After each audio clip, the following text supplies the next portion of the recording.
구약성경 285면 신명기 15장 1절에서 11절입니다.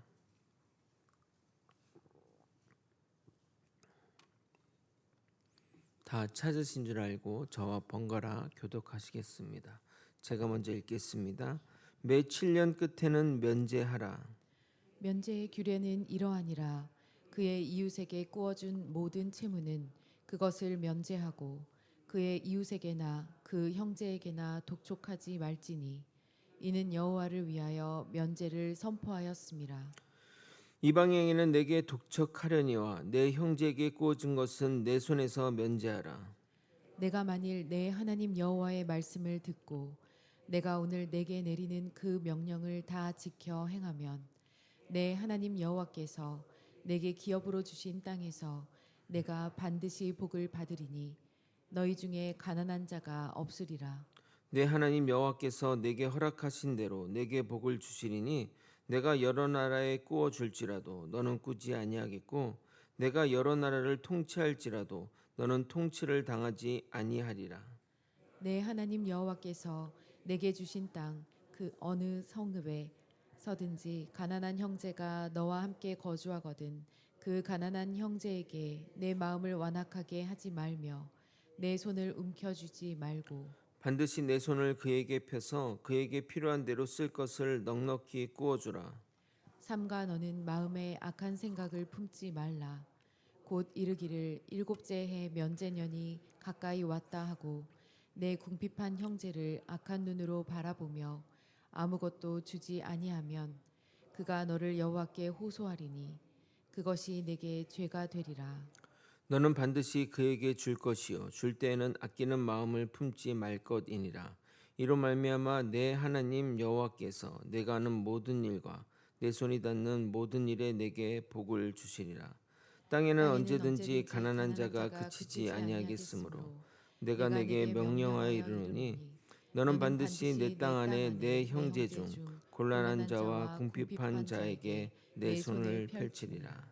아멘. 11조 규례는 우리가 선택하여 지키는 규례가 아니니 당연히 지켜야 하는 규례입니다. 온전한 11조를 드리는 것이 중요하고 우리는 하나님께 11조를 드림으로 여호와 경외하기를 배우는 것입니다. 이 11조는 성전에 필요한 일들에 쓰며 성전에서 봉사하는 레위인의 생계에 사용되어야 합니다.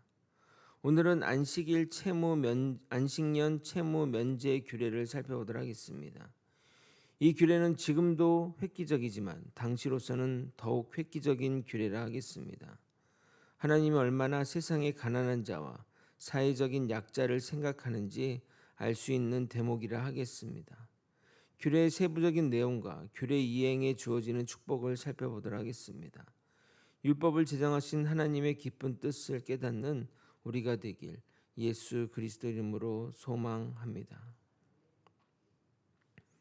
안식일을 쉬고 안식년을 쉬려면 먹고 사는 문제가 해결되어야 합니다. 그러려면 반드시 저축이 필요하다 하겠습니다. 그래야 그 기간 동안 생계를 유지할 수 있기 때문입니다. 그런데 저축은커녕 빚을 지고 있다면 어떻게 해야 할까요? 하나님은 7년 주기로 돌아오는 안식년에는 채무자에게 빚을 유예하라고 지시합니다. 2절을 읽겠습니다. 면제의 규례는 이러하니라. 그의 이웃에게 꾸어준 모든 채주는 그것을 면제하고 그의 이웃에게나 그 형제에게 독촉하지 말지니 이는 여호와를 위하여 면제를 선포하였음이라. 여기서 면제라고 해서 빚을 갚지 않아도 된다고 생각하면 안 됩니다. 만약 쉽게 면제해 버리면 도덕적 해이가 발생하여 갚을 수 있는데도 미뤘다가 면제 받으려는 자들이 나타날 것이기 때문입니다. 그러나 이방인에게는 면제하지 말고 받으라고 말하고 있습니다. 왜냐하면 그들은 안식일 규례가 없기 때문입니다. 그러나 빚을 면제하면 채주는 무슨 잘못이냐? 돈이 묶이면 손해보는 것은 채주가 아니냐 생각할 수 있습니다. 그러나 하나님은 그들에게 기업으로 준 땅에서 복을 주시겠다고 약속하십니다. 4절입니다.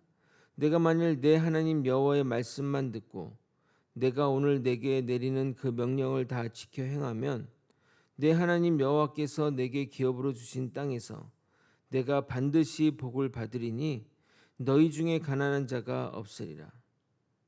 하나님은 말씀을 순종하는 자에게 확대된 축복을 이야기하고 있습니다. 돈을 빌려주는 일이 있어도 돈을 빌린 일은 없으며 나라를 통치할 일이 있어도 통치받을 일은 없다고 말합니다. 이 말은 주님이 그의 삶에 동행하겠다는 의미입니다. 우리에게 가장 큰 축복은 주님이 동행하는 것입니다. 그보다 더한 복은 이 세상에 없습니다. 말씀대로 사는 자, 하나님께 순종하는 자는 주님이 동행하는 축복을 누릴 것입니다. 그러므로 하나님의 동행을 바라는 자들은 이 세상의 것에 이리희비하지 말고 오직 불변하는 하나님 말씀에 소망을 두어야 할 것입니다. 그런데 이 안식년 면제 규례는 정말 획기적인 규례라 하겠습니다. 빚을 조금만 늦게 갚아도 바로 잡아다가 노예로 삼는 세상에서 1년이나 빚을 면제해 준다는 것은 정말 말도 안 되는 일이기 때문입니다. 그러나 이렇게 하나님이 명령하시는 이유는 너에게 주어진 부가 하나님이 주신 것이라는 것을 알려주기 위해서입니다. 우리는 우리에게 허락된 모든 것이 주님이 주신 것임을 명심해야 합니다. 물질에 대한 확고한 신념을 가진 자는 주변의 가난한 자들에게 긍휼을 베푸는 일에 나서야 합니다. 주님의 말씀은 듣기에는 참 좋지만 실천하기에는 정말 힘듭니다. 주님의 말씀을 보도록 하겠습니다. 7절 8절을 여러분이 읽겠습니다. 시작. 내 하나님 여호와께서 내게 주신 땅 어느 성읍에서든지 가난한 형제가 너와 함께 거주하거든 그 가난한 형제에게 내 마음을 완악하게 하지 말며 내 손을 움켜쥐지 말고 반드시 내 손을 그에게 펴서 그에게 필요한 대로 쓸 것을 넉넉히 꾸어주라. 아멘. 사랑하는 거제 소망교회 성도 여러분, 이 말씀을 들을 때 어떤 마음이 드십니까? 불편하거나 마음이 괴로우십니까? 아니면 아무런 느낌이 없습니까? 죄송하지만 불편한 마음이 드셔야 합니다. 왜냐하면 이 말씀은 우리에게 하시는 말씀이기 때문입니다. 제가 자주 구제를 이야기하는 이유는 하나님의 말씀이 이렇게 곳곳에서 이야기하고 있기 때문입니다. 현재 우리가 부활절이나 추수감사절에 이런 구제하는 것뿐만 아니라 교회 성도 가운데 어려운 분들 5분에게 7만 원을 매월 지급하고 있습니다. 사실 그 돈이면 엄발의 오줌 누기 정도겠지만 그래도 우리는 그 일을 계속해야 됩니다. 삶의 여유가 있는 분들은 한 명을 책임지겠다는 마음으로 나서야 됩니다. 저는 조금 더 많은 분들에게 조금 더 많이 도움을 주었으면 좋겠습니다. 더 나아가 교회가 틀을 벗어나 어려운 분들을 찾아 도움을 주었으면 좋겠습니다. 성경은 쓸 것을 넉넉히 주라고 말하고 있기 때문입니다. 일부 사람들 가운데 안식년이 다가오니 돈을 빌려주지 않아야겠다. 괜히 돈이 묶이고 하면 힘드니까 안 되겠다. 이런 생각을 할 수도 있게 하나님은 그것에 대해서도 철저히 단속하고 있습니다. 9절을 읽어드리도록 하겠습니다. 삼가 너는 마음에 악한 생각을 품지 말라. 곧 이르기를 일곱째 해 면제년이 가까이 왔다 하고 내 궁핍한 형제를 악한 눈으로 바라보며 아무것도 주지 아니하면 그가 너를 여호와께 호소하리니 그것이 내게 죄가 되리라. 그에게 빌려주지 않았는데 그의 딱한 사정을 주님이 들으면 그것이 내게 죄가 된다고 강력하게 말하고 있습니다. 그런데 사실 돈을 빌려주는 것은 참 힘든 일 아닙니까? 저의 경험이라 일반화하기는 힘들지만 저는 돈을 빌려주고 온전하게 돌려받은 적이 한 번도 없습니다. 여러분은 어떻습니까? 여러분은 돈 빌려주고 잘 받으십니까? 그래서 저는 나름의 원칙을 세웠습니다. 제가 가능한 범위에서 돈을 빌려주되 받을 생각을 하지 않고 빌려줍니다. 그러니까 그 금액은 갚지 않아도 그 사람을 미워하지 않을 수준으로만 빌려줘야 합니다. 참고로 저는 50만 원은 빌려줄 수 있습니다. 혹 필요하신 분은 말씀하셔도 됩니다. 단 그 이상은 확실하게 거절합니다. 당연히 보증도 서지 않습니다. 이것은 하나님의 말씀은 아니지만 돈에 대한 원칙을 세우고 그 기준 하에서 빌려주는 것이 참 좋은 것 같습니다.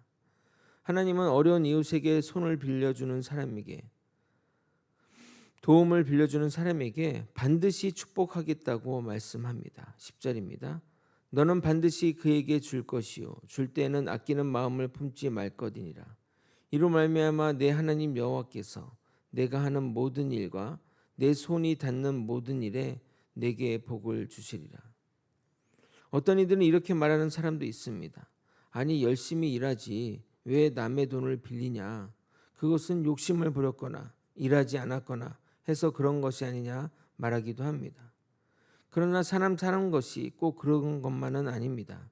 열심히 일을 해도 빚을 질 수 있고 살다 보면 원치 않는 재앙과 불행이 닥치기도 하는 겁니다. 그런 자들에게 너가 노력하지 않아서 또는 너가 욕심을 부려서 그렇다고 말한다면 상처에 소금을 뿌리는 격입니다. 우리 하나님은 그런 자들을 위로하며 그들에게 도움의 손길을 펼치라고 말합니다. 11절을 여러분이 한번 읽어보도록 하겠습니다. 시작.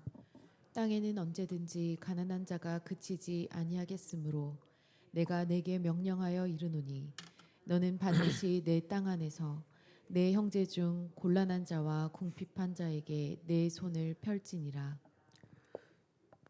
죄로 물든 세상에서는 언제나 가난한 자가 필연적으로 나타나게 되어 있습니다. 만약 여러분이 삶에서 여유가 있다면 주변에 어렵고 궁핍한 자들에게 손을 펼쳐 주의 사랑을 실천해야 할 것입니다. 하나님은 그런 자의 긍휼을 잊지 않으시고 복에 복을 더할 것입니다.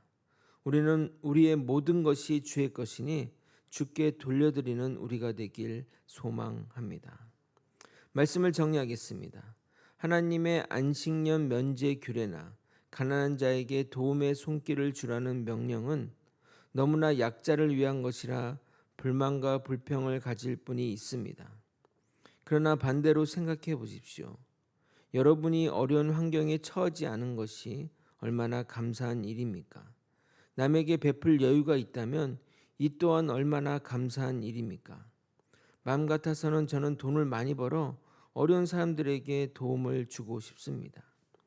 경주 채부잣집을 아십니까? 그는 기독교인은 아니지만 자신이 사는 집 근처 십리 안에 배 굽는 사람이 없어야 한다며 그렇게 말을 하고 철저하게 그것을 실천한 정직한 부자라 하겠습니다.